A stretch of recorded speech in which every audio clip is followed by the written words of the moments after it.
Hello guys, maayong udto sa inyong tanan for today's video. Mang update na po tas mga tanom dire sa atong abay nga area guys, abay nga silingan nga mga mag-uuma. Tanaw na to ang ilahang mga tanom. Ilang itanom nga pipino. Ay niubos ra mga pipino ron. Kiis na lang ang kilo. Ang tanawon guys, og kuan tungod sa init to. Sabay resulta. Ngara guys, oh. Nasa dito sa umahan sa itong abay. Tara.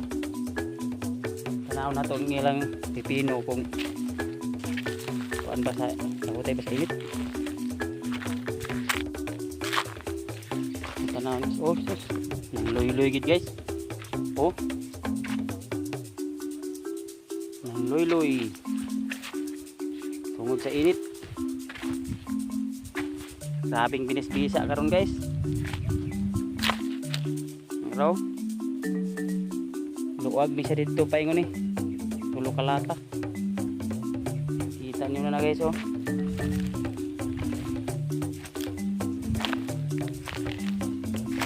Kahag kaloyan ilang tanom guys, ampok yapon taan ning ilang tanom nga mo paldos lang. Grabe nga, parang nangaloy-loy ilang antos lang bis-bis. Grabe nga kainit guys, uga kayong yuta. Yahay ng uban ng area ron kay wala nanay ulan diris amo guys, wapa nag-ulan ra dirig bagyo.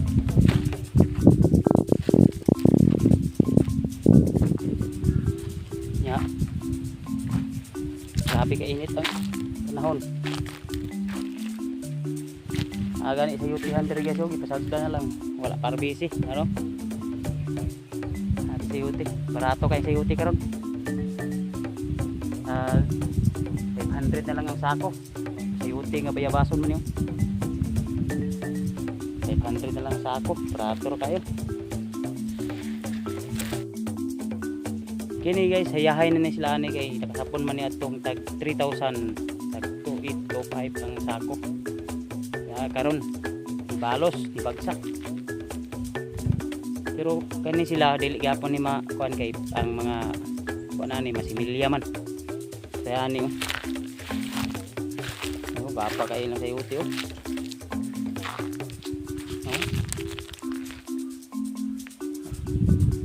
Bapa kay sa yuti pero bagsak gid. Karon nga antos ging mga mag-uuma ani kay wala na laing kapaingnan. Pagsak man di wato na lang may sunod.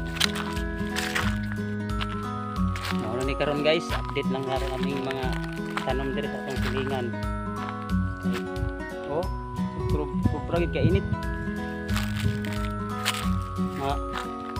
Daot ang ilahang kuan ani mga tanom.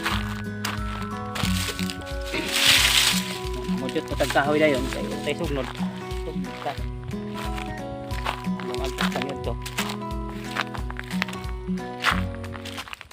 sabi nga kuan salamat sa inyong pagtanaw guys. Mura to, God bless. Please like and share.